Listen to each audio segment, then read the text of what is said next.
के लिए, लेकिन मालवान के अंदर मुझे एक ऐसा लगा कि ये लोकेशन को एक्सपोज करने से महाराष्ट्र के अंदर एक और नई लोकेशन निकल के आएगी। और दूसरा मुझे ऐसा लगा म्यूज़िक वीडियो का जो अभी ट्रेंड ख़त्म होता जा रहा है धीरे धीरे, वो एक बारी दोबारा स्टार्ट हो। अच्छा, गोविंदा जी के हाथों से आपने लॉन्च करवाया, तो क्या एसोसिएशन आपको गोविंदा से बताया? सर, गोविंदा जी का यहाँ आना ही मेरे लिए सबसे बड़ा प्राउड की बात है। उनके हाथ से ये इनॉग्रेट होना बहुत बड़ी प्राउड की बात है।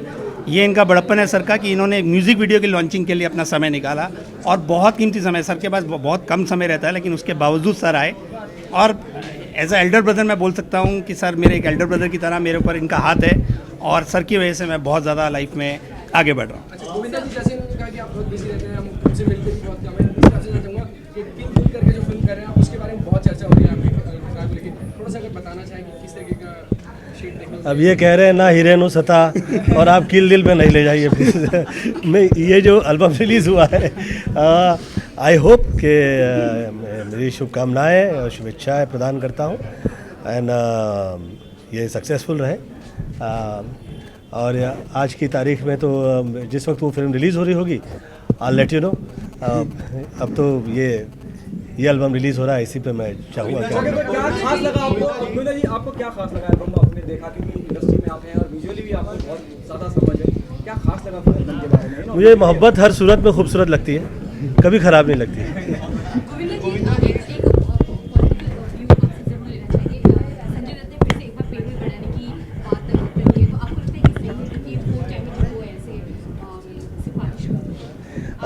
मुझे ऐसा लगता है कि ये जो सब्जेक्ट है ये थोड़ा टेक्निकल है, और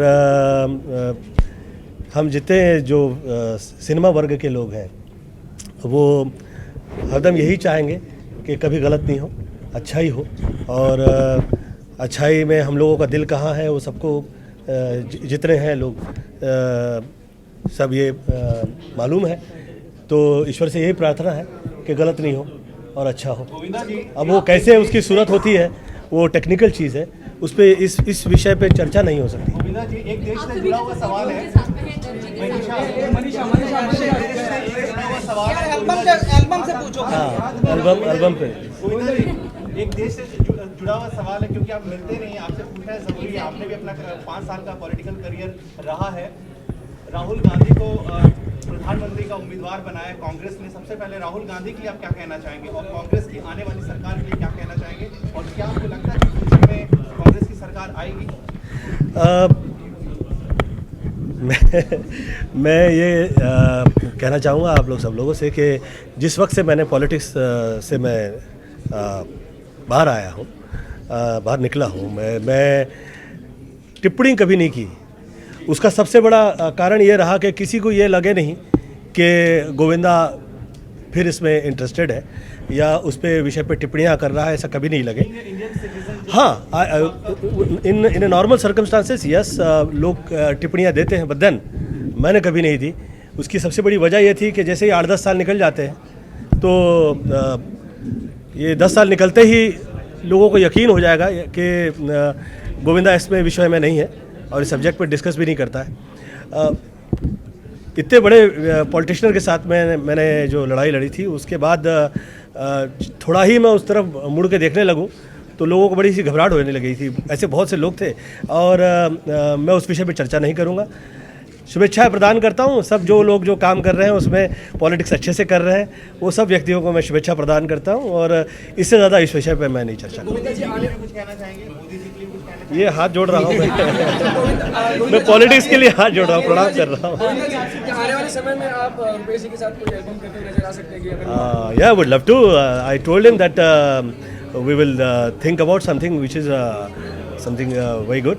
सोचा रुपेश जी आपने गोविंदा जी के साथ? सर जैसा बोलेंगे फिर सर। आप ये स्टार हैं, आप प्रश्न करना। आपसे जानना चाहेंगे, आपकी पहली एल्बम है गोविंदा जी के हाथों से लॉन्च हुई, क्या कहना चाहेंगे आप? गोविंदा जी आगे तो बहुत लोगों तक बात पहुंची। मैं बहुत खुश हूँ, thank you so much. I want to thank him for being a part of the launch, thanks a lot. And बहुत बड़ी बात है मेरे लिए, बहुत बड़ी बात है कि वो लॉन्च में है, thanks a lot and I hope you guys love it. Rupesh ji, कहीं ना कहीं ट्रेंड खत्म हो चुका था म्यूजिक वीडियो का, उसको रिवाइव किया फिर इंडियन रैपर योयो ने जी, और वही आजकल हिट चलते जा रहे हैं। तो कहीं ना कहीं आपको लगता है कि आपके लिए बहुत बड़ा कंपटीशन, आपके म्यूजिक वीडियो के लिए बहुत बड़ा कंपटीशन हो जाएगा, क्योंकि आजकल तो लोग उसी को ज़्यादा लाइक कर रहे हैं, और जो जॉनर है गाने का, लव, सैड, कहीं ना कहीं दबते हुए नजर आ रहे हैं, तो इन सब चीज़ों के बारे में क्या कहेंगे? मुझे ऐसा लगता है जिस तरीके की हमारी भारतीय संस्कृति है, जिसके अंदर हम लोग ग्लैमर देखना तो पसंद करते हैं, लेकिन हम लोग एक्सपोज देखना पसंद नहीं करते हैं। तो मैंने उसी चीज़ को रखा है अपनी वीडियो के अंदर भी। मैंने ग्लैमर दिखाया है, मैंने कोई ऐसा एक्सपोज नहीं दिखाया है जिससे कि कोई आम आदमी इस पूरी वीडियो को अपनी फैमिली के साथ बैठ के ना देख सके। और दूसरा, मैंने कॉन्सेप्ट बेस्ड वीडियोज़ ही आज तक मैं डायरेक्ट करता आया हूँ। मैंने कम से कम 150-200 वीडियोज़ डायरेक्ट किया है, वो सब कॉन्सेप्ट बेस्ड वीडियोज़ हैं। लेकिन अभी जो ट्रेंड आया है, अगर डांसिंग का भी कोई ऐसा सीक्वेंस मुझे शूट करना पड़ेगा आगे, या एल्बम शूट करनी पड़ेगी, तो मैं ट्राई करूँगा वो भी concept based dancing video. Okay Govinda ji, जैसे एल्बम का टाइटल है ना हीरे नु सता, आपको इंडस्ट्री में किसने सताया? कोई ऐसी हीरे जैसे आप... मुझे इंडस्ट्री में किसी ने नहीं सताया। ये जो मैं पॉलिटिक्स में जो गया था वो कमाल था। किसने सताया? आप दो चार लोग पूछो नहीं। Thank you so much sir, thank you Govinda ji, thank you sir, thank you sir.